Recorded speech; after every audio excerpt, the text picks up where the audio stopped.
आज हमारा जो सबसे बड़ा टॉपिक है वो आपका है conclusion paragraph. It is last para of the ऐसे, आपके ऐसे का लास्ट पैराग्राफ होता है, इसको कहते हैं कंक्लूजन पैराग्राफ। ठीक है, it is mirror image of introduction.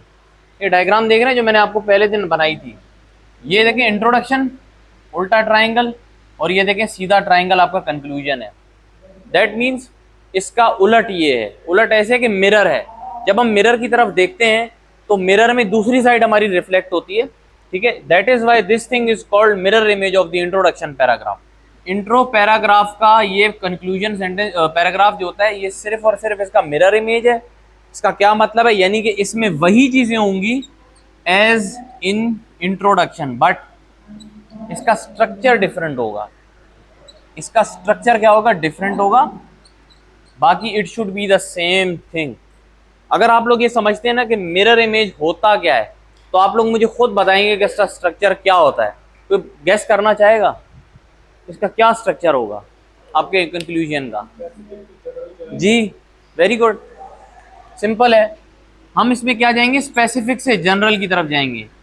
वहां हम क्या करते थे, पहले जनरल बातें करते थे और फिर हम अपने थीसिस स्टेटमेंट की तरफ आते थे, जो हमारा सबसे स्पेसिफिक पार्ट था एसे का। थीसिस स्टेटमेंट की तरफ आते थे। यहां उल्टा होगा। उल्टा क्या होगा, भाई ने सही पॉइंट आउट किया। हम स्टार्ट ही करेंगे थीसिस स्टेटमेंट से। ठीक है, इसका स्ट्रक्चर मैं यही लिख रहा हूं। पहले देखिए, मैं आपको बता रहा हूं, पहले आप स्ट्रक्चर पे काम करें, स्ट्रक्चर को अच्छे तरीके से जानें और मुझसे सवालात पूछें जितने हो सकें। पहले स्ट्रक्चर करेंगे, उसके बाद हम कंटेंट या दूसरी चीज की तरफ आएंगे कि बेसिकली हमने ऐसे का कंटेंट कहां से तैयार करना है, फैक्ट कैसे बनाने, पैराग्राफ्स कैसे बनाने। पहले please try to understand the structure of the essay. पहले हम थीसिस स्टेटमेंट से स्टार्ट करेंगे, एक एक चीज डिस्कस करते हैं। नंबर 2 एलिमेंट क्या था हमारा, what has been asked in the essay, things asked. ये पॉइंट वैसा ही है जैसा इंट्रोडक्शन में था, बीच में था, यहां पे भी इसके स्ट्रक्चर में वही चीजें आप करेंगे जो बेसिकली इंट्रोडक्शन के आप स्ट्रक्चर में करते हैं। और नंबर 3 चीज आप क्या करोगे, conclusion plus positive note. What is this positive note? आप हमेशा अपने पैराग्राफ को, जब आपका कंक्लूजन पैराग्राफ है, दैट मीन्स आपका आखिरी ऐसे का ये, this is the last place of the ऐसे। इसके बाद आपका ऐसे पूरा खत्म हो जाएगा। और आप लोगों ने रिपोर्ट देखी थी जाके, गुड रिपोर्ट ऐसे वाली, किस किस ने देखी थी? क्या लिखा है उसमें? उसमें एक फ्रेज है, मैं आपको बताता हूँ व्हाट इज दैट फ्रेज। वो फ्रेज कहता है, अब उसके लफ्जों को देखना, वो कह रहा है इंप्रेसिव फिनिश।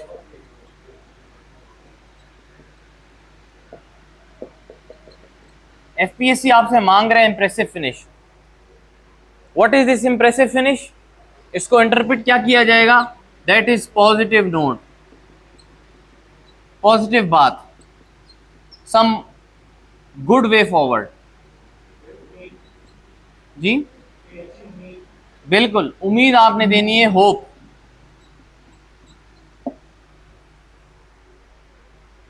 यहां पे आपका ऐसे खत्म होगा। ये क्या है, जैसे नजर आ रहा है, दिस इज स्पेसिफिक से लेकर जनरल तक। हम स्टार्टिंग में बता देंगे थीसिस स्टेटमेंट, बट पहले ये चीज बता दूं, and on a positive note. Length कितनी है, वही है जो इंट्रोडक्शन की थी। क्यों? क्योंकि मैंने आपको क्या बताया था, दिस इज 70%, दिस इज 15% और ये भी 15% है। तो कोशिश कीजिएगा जितना लंबा आपका इंट्रोडक्शन होगा उतना ही लंबा आपने कंक्लूजन लिखना है। ऐसा हो सकता है कि 2-3 सेंटेंसेस कम हो, बिल्कुल ये जेनेरिक रूल नहीं है कि भाई पूरा उतना ही होना चाहिए। No, not exactly as the introduction, but 1-2 sentences का कोई मसला नहीं है। ऐसा भी हो सकता है कि इंट्रोडक्शन में आपके 2 सेंटेंसेस कम हो, कंक्लूजन में आपने 2 सेंटेंसेस ज्यादा लिखे, कोई प्रॉब्लम नहीं है। ठीक है, इतना वो एग्जामिनर आपको उस पर पेनलाइज नहीं करेगा। यहाँ तक किसी को बात ना समझ आई हो तो मुझे प्लीज पूछें। थीसिस स्टेटमेंट, जो लोग नए आए हैं उनको मैं ये बता रहा हूँ, थीसिस स्टेटमेंट एक सेंटेंस होता है जो आपके पैराग्राफ का पूरा रोड मैप बताता है आपके एग्जामिनर को कि सर या मैडम इसमें मैं क्या क्या लिखने वाला हूँ, मेरे ऐसे में मेरा स्टांस क्या है, या मैंने ऐसे को कैसे इंटरप्रेट किया है। इंटरप्रेट का क्या मतलब है, मैंने ऐसे को समझा कैसे, मेरे मुताबिक इस ऐसे को मुझे किस तरीके से लिखना चाहिए। ठीक है, ये आपका थीसिस स्टेटमेंट होता है जो एक सेंटेंस का होता है। अभी हम लोग एक लिखेंगे कंक्लूजन पैराग्राफ, और आप ही मुझे चीजें बताएंगे जिस तरीके से लास्ट टाइम मैंने बताया था। मैं सिर्फ आपको स्ट्रक्चर अभी समझा रहा हूँ, तो प्लीज अब पहले तो स्ट्रक्चर अपने स्ट्रॉन्ग करें। बिलीव मी,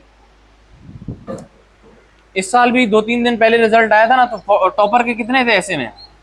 40 थे। तो दिस मीन्स कि आपको सिर्फ 40 लेने हैं। डोंट एम फॉर 60, 70, 80, 40 लेने। 40 में से 20 नंबर पता है कहां से आए उनके? स्ट्रक्चर से। यानी कि if your structure is flawless, गलतियां नहीं है, तो आप आधा ऐसे पास कर चुके हैं। ठीक है, इसका मतलब इस पे सबसे ज्यादा फोकस करना है आपने, कंटेंट से ज्यादा इस पे फोकस होगा आपका। ठीक है, स्ट्रक्चर पे। स्ट्रक्चर में सिर्फ ये चीजें नहीं आ जाती, स्ट्रक्चर में आपकी जो कोहेरेंसी है या आपकी यूनिटी या ऑर्गेनाइजेशन भी आती है कि ट्रांजिशन वर्ड्स या ट्रांजिशन फ्रेजेस आपने इस्तेमाल किए कि नहीं किए। ये सारा स्ट्रक्चर में आता है कि फैक्ट कहाँ लिखा जाएगा, कनेक्शन वाला। टॉपिक सेंटेंस से स्टार्ट करेंगे, 3 से 4 सपोर्टिंग सेंटेंसेस देंगे, फिर एक फैक्ट आएगा, फिर कनेक्शन सेंटेंस आएगा, फिर आपका कंक्लूजन सेंटेंस आएगा। ये चीज़ अगर आपको याद होगी तो आप इंप्लीमेंट करने में आप लोग को इतनी दुश्वारी नहीं पेश आएगी। याद है लास्ट ऐसे हमने कौन सा किया था? क्या था नाम? था टॉपिक है, देखिए अभी ये मिसाल दे रहा हूँ मैं आपको, ऐसा ना आप बोले यही चीज़ है। वो था करप्शन इन पाकिस्तान,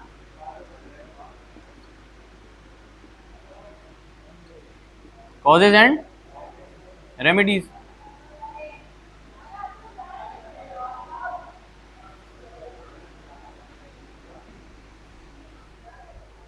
इसकी हमने एक आउटलाइन बनाई थी, रफ सी आउटलाइन है। ठीक है, इंट्रोडक्शन था, बी में था करप्शन इन पाकिस्तान, सी में था आपके पास कॉजेज।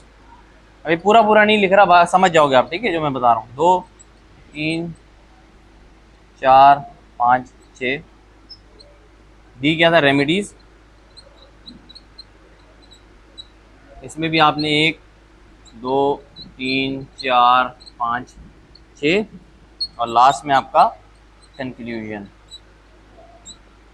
अब हम कौन सा करने जा रहे हैं? कंक्लूजन करने जा रहे हैं।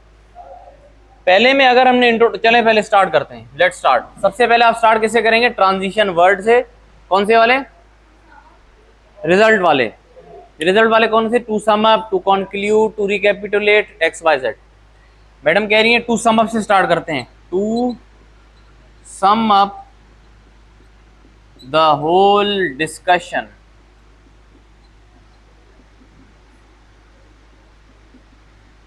अच्छा, एक बार ये उतार लें अपने उसके लिए, फिर मैं आपको पूरा लिखवाता हूं। What was the thesis statement? आप सिंपल बताएंगे to sum up the whole discussion, corruption in Pakistan is rampant, यानी बहुत ज्यादा है, and it has several causes.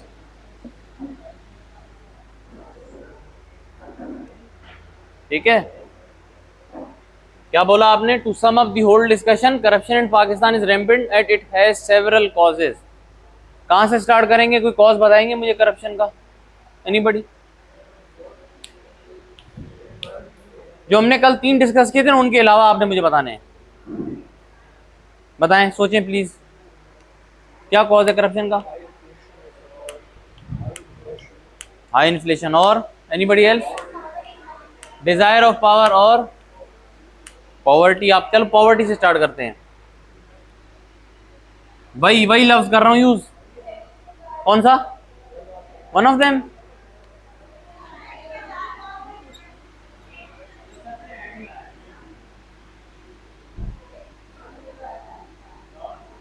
One of them is that it is practiced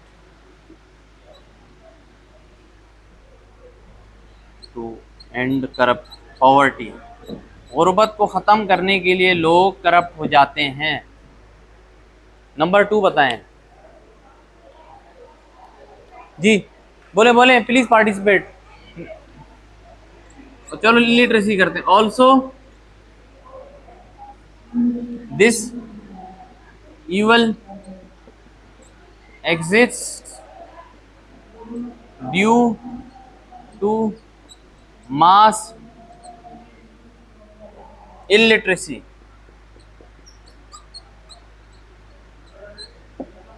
Number 3, luxury lifestyle. और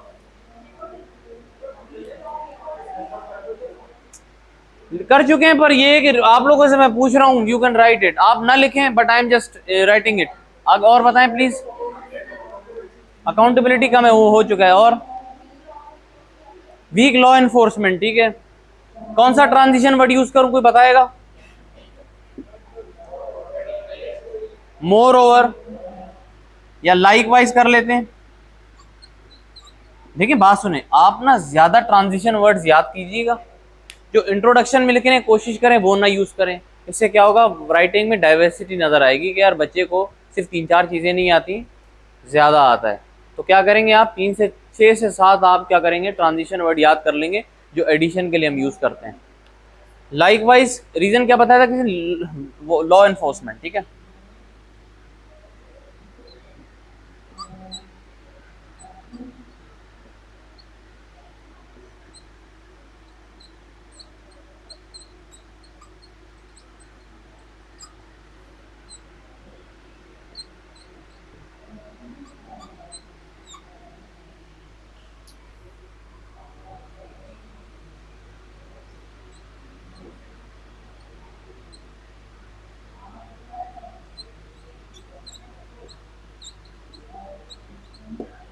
अब क्या करेंगे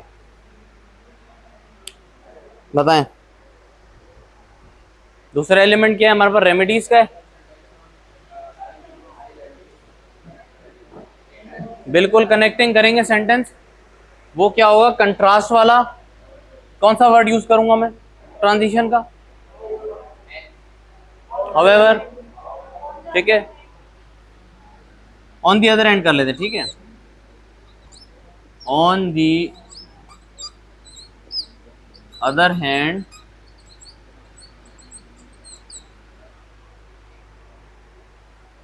not all is dark as some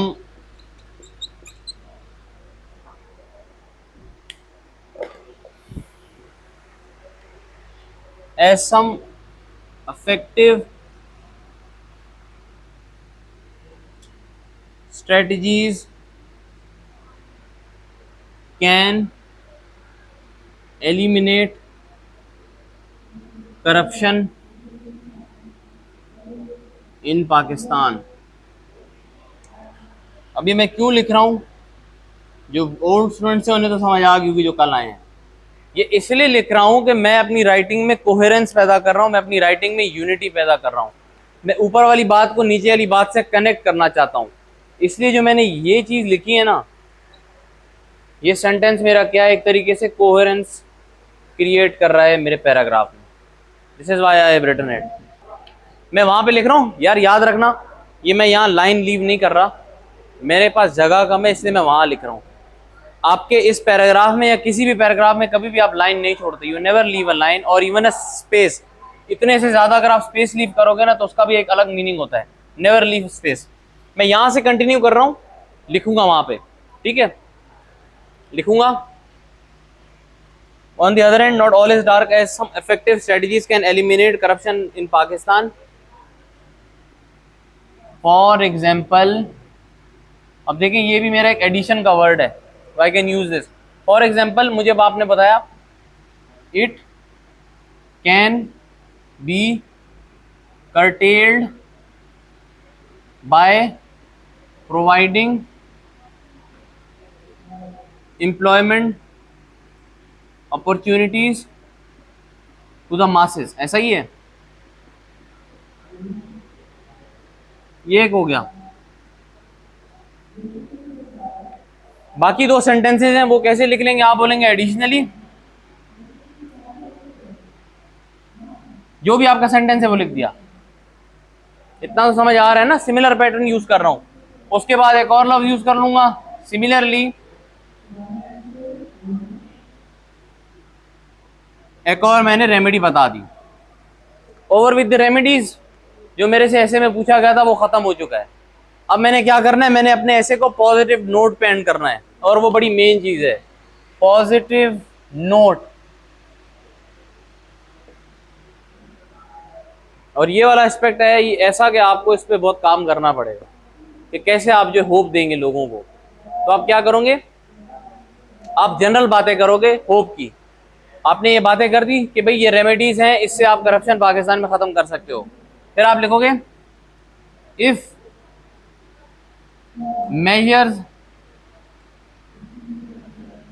such as mentioned above are taken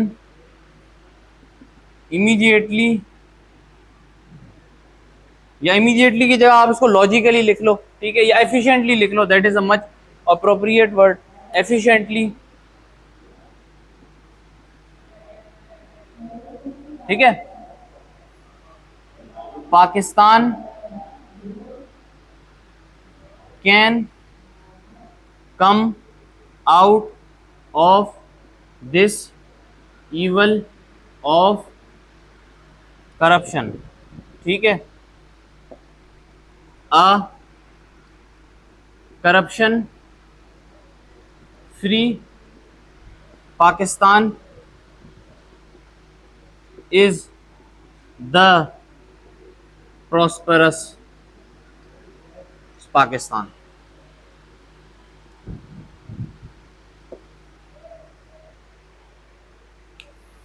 This is your positive note.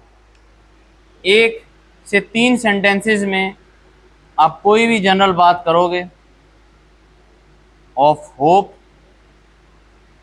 और आपका ऐसे एक positive note पे and हो गया, फुल स्टॉप। जो मैंने बात भी की, कितनी छोटी सी बात की कि भाई अगर पाकिस्तान में करप्शन नहीं होगी तो पाकिस्तान जो है वो एक प्रॉस्परस पाकिस्तान होगा। तो बताएगा कंक्लूजन पैराग्राफ क्या होता है। ये सबसे आखिरी पैराग्राफ है ऐसे का। Number 2, it is the mirror image of the introduction. देखिए सारी बातें जो मैंने इंट्रोडक्शन में की थी ना, जो मैंने कल आप लोगों को कराई भी थी, वही बातें हैं। और जो थीसिस स्टेटमेंट मेरा था कि पहले मैं करप्शन बताऊंगा पाकिस्तान में कि ज्यादा है, नंबर 2 पे मैं बताऊंगा कॉजेज क्या है, नंबर 3 पे मैं बताऊंगा कि मेरे रेमेडीज क्या है, और नंबर 4 पे मैंने पॉजिटिव नोट पे उसको एंड कर दिया। That is it. आपका ये कंक्लूजन का स्ट्रक्चर भी खत्म हो गया। What you have to do is कि you have to keep things simple, number 1। Number 2, आप स्ट्रक्चर को फॉलो करते करते एक सेंटेंस में एक बात करें ट्रांजिशन वर्ड के साथ। इससे आसान कोई भी तरीका आपको नहीं बताएगा। ट्रांजिशन यूज करें, कॉमा लगाएं, सेंटेंस में अपनी बात करें फुल स्टॉप। 2 या 3 बातें न करें तो बेहतर है। इस तरीके से यकीन माने आपकी मिस्टेक्स नहीं निकलेंगी तो आपको 40 नंबर मिल जाएंगे। You will pass CSS English exam या CC का एग्जाम, आप आराम से पास कर लोगे। It is not a big deal. आप लोग इससे ज्यादा मुश्किल पढ़ाइयाँ करके आ चुके हो ग्रेजुएशन, कोई प्रॉब्लम नहीं है। सेंटेंस तो आपका देखें, जब तक फुल स्टॉप नहीं लगा तो आपका एक सेंटेंस 12 लाइनों पे भी हो सकता है। आप कॉमे डाल के, सेमीकोलन डाल के अपनी बात करते रह सकते हो। बट आपको कोशिश ये करनी है कि एक बात करो, छोटी सी बात हो, महदूद बात हो, सिंपल बात को शॉर्ट सेंटेंस में आपने लिख दिया। ज्यादा से ज्यादा आपका सेंटेंस 2 लाइनों से ज्यादा नहीं जाना चाहिए। अगर 2 लाइन से ज्यादा जा रहा है इसका मतलब ऑटोमेटिकली आप 2 या 3 बातें कर रहे हो। और 2 और 3 बातों का क्या मतलब है कि there is room for error, and in English ऐसे you can not make any error. अगर आपको पास होना है तो you should avoid errors as much as possible. इंसान है, एरर्स हो जाते हैं, बट इतने ना हो कि हर दूसरी लाइन में एरर नजर आ रहा हो। एक पैराग्राफ में एक एरर या 3 पैराग्राफ में 1 या 2 एरर इज कंप्लीटली फाइन। और वो तभी हो सकता है जब आप सिंपल लिखोगे, शॉर्ट लिखोगे और इंप्रेस नहीं करोगे अपने एग्जामिनर को। इंप्रेस नहीं करना मैंने और किसी ने, they are never going to be impress. 9, 10 first year, second year और ग्रेजुएशन में हम क्या करते थे, टीचर्स को खुश करते थे, कभी बोतलें पिलाते थे, कभी क्या करते थे कि हमारी GPA बढ़ जाए। यहाँ पे वो नहीं होगा इससे खुश। यहाँ पे आप उसको काम करके दो जितना उसने मांगा है, और इंशाल्लाह ताला वो आपको पास करेगा। He is there to pass you guys, he is not there to fail us. पहली चीज ये आप अपने दिमाग में रखें। समझ आ गई है सबको ये बात। मैं फिर अब असाइनमेंट आप लोगों को दे रहा हूँ, I want you to do it right here and now. तो आपने पैराग्राफ लिखना है इस टॉपिक पे। कौन सा पैराग्राफ लिखना है आपने, ये वाला कंक्लूजन पैराग्राफ लिखना है, ठीक है। और प्लीज लाइन नहीं लीव कीजिएगा, मैं भी आपको बता रहा हूँ, don't leave any line. Paragraph लगना चाहिए। और एक और चीज समझा रहा हूं आपको, ये आपका पेज है, एक चीज होती है इंडेंटेशन, पता है क्या होता है, थोड़ी सी स्पेस छोड़ी जाती है लेफ्ट वाली मार्जिन से, आप अपनी 2 या 3 उंगलियां रखेंगे, जो भी आप रखना चाहते हैं, यहां से आप अपना स्टार्ट करोगे, ये ठीक है। कंप्लीट करके टॉपिक आपका है